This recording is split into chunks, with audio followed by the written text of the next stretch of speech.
తప్ప తాగి కళ్ళు నెత్తికెక్కి మాట్లాడతాడు. సైకో అంటాడు. ఎవడు సైకో? బాలకృష్ణ అనేవాడు సైకో. ఎందుకు సైకో? పవన్ కళ్యాణ్ హోదాని ఆ వెలుగుని చూసి ఏడవలేక సైకో. నువ్వు సైకో. ఎవడికి సైకో? మాకేం సైకో? ఏం చేశాడు సైకో? సిగ్గు లేకుండా నేను కలవలేదని చెప్తావా? రోజు పురాణాలు నోట్లో ఒల్లివేయటం కాదు, బట్టి పట్టం కాదు, వేద మంత్రాలు బట్టి పట్టం కాదు, దేవుడి పద్యాలు బట్టి పట్టం కాదు.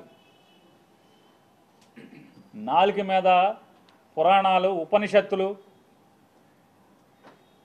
వేదాల్లో ఉన్న వాక్యాలు అవి బట్టి పట్టినంత మాత్రాన ఇట్టాగుంటుంది. బట్టి పడితే జీవితం, బట్టి పట్టిన బతుకులు ఇట్టాగా ఉంటాయి. పేరుకేమో బయట మామూలుగా మైకూర్చుకుంటేనేమో వేదాలు, ఉపనిషత్తులు అవి మాట్లాడటం ఆ ఊ అని చెప్పని. మనిషిని మందేస్తే ఇది మన తంతు.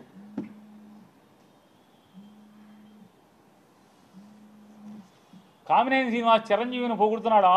ఆకాశానికి చెబుతున్నాడు చిరంజీవిని. చిరంజీవి ముఖ్యమంత్రిని రంకెలేస్తే జగన్ బయటికి పరిగెత్తుకొచ్చాడు అని ఆకాశాన్ని లేపితే ఈయన ఉండబట్టలేకపోయాడు.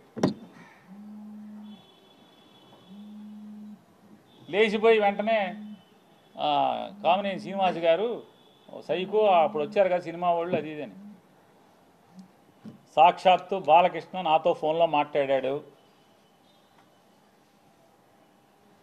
నాతో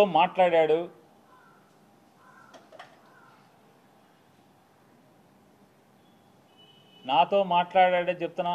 నాకు జన్మనిచ్చిన నా తల్లిదండ్రుల మీద ప్రమాణం చేస్తున్నా, నువ్వు చేయి నాతో మాట్లాడలేదని చెప్పాను. మీ అమ్మా నాన్న మీద మాటకి చెప్తారు కదా.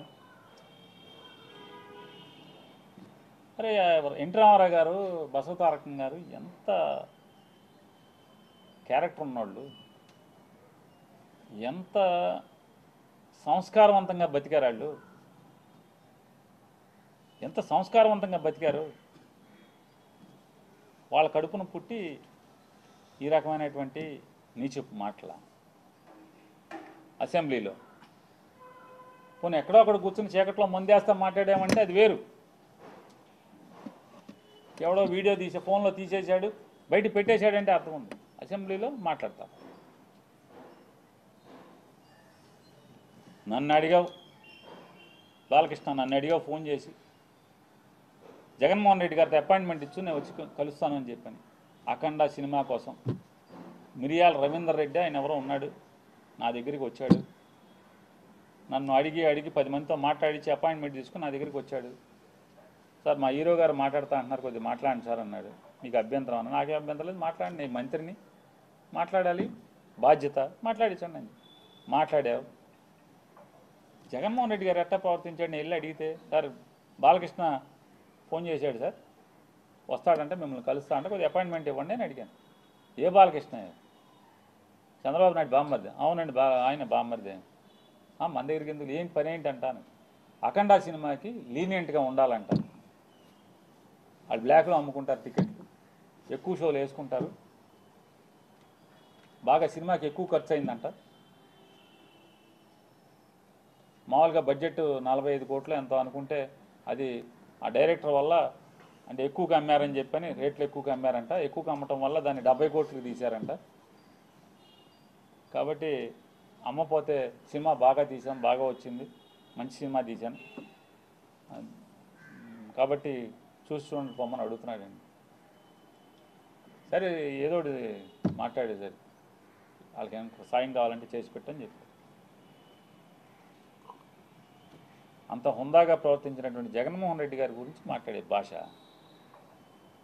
వాళ్ళ తండ్రి గారు ఏం చేశాడు మీకు సాయం తెలీదా? యావజ్జీవ కారాగారం అనుభవించాల్సినోడు కదా. జీవితంలో మర్చిపోతాడు ఎవడన్నా? మనిషి జన్మెత్తినోడు చిన్న సాయం చేస్తే ఎవరు కూడా మర్చిపోరు. అట్లాంటిది ఏమవ్వాలి? ఏం చేశారు? కొడుకు సాయం చేశాడా తెలీదా? చేశాడు కదా అడగంగానే. మీరు రాబాబా మేము జగన్ దగ్గరికి రామని చెప్పు తప్పే ఉంది, రాజకీయంగా వాడుకో. మేము ఎప్పుడు జగన్ కలవలేదని చెప్పు, తప్పే ఉంది, నిజమే కదా. జగన్మోహన్ రెడ్డి గారిని ఎప్పుడు కలవలేదు, ఓకే. అంతేగాని నేను రానన్నాను, ఎవడు రానన్నది ఎవడు? హాస్పిటల్ బిల్లు కోసం డాక్టర్ హరికృష్ణ, ఎవరైతే ఆరోగ్యశ్రీ చూసేవాడు హరికృష్ణతో మాట్లాడలేదు. మా బావ ఉండగానే బిల్లులు ఆగిపోయినాయి, మాకు బిల్లులు ఇప్పించండి అని అడగలేదా? బిల్లులు ఇవ్వలేదా జగన్ గారు? ఏం సైకో మీ బసవతారకం హాస్పిటల్ని ఎప్పుడన్నా ఇబ్బంది పెట్టాడా?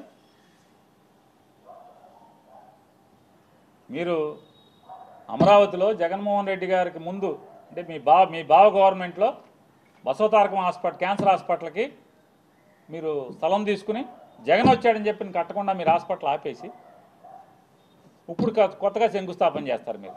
అంటే ఎవడు సైకో? నువ్వా సైకో, జగన్మోహన్ రెడ్డి గారా సైకో?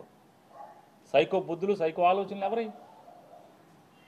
తప్పు కదా, ఇట్లా మాట్లాడచ్చా అని అడుగుతున్నాను.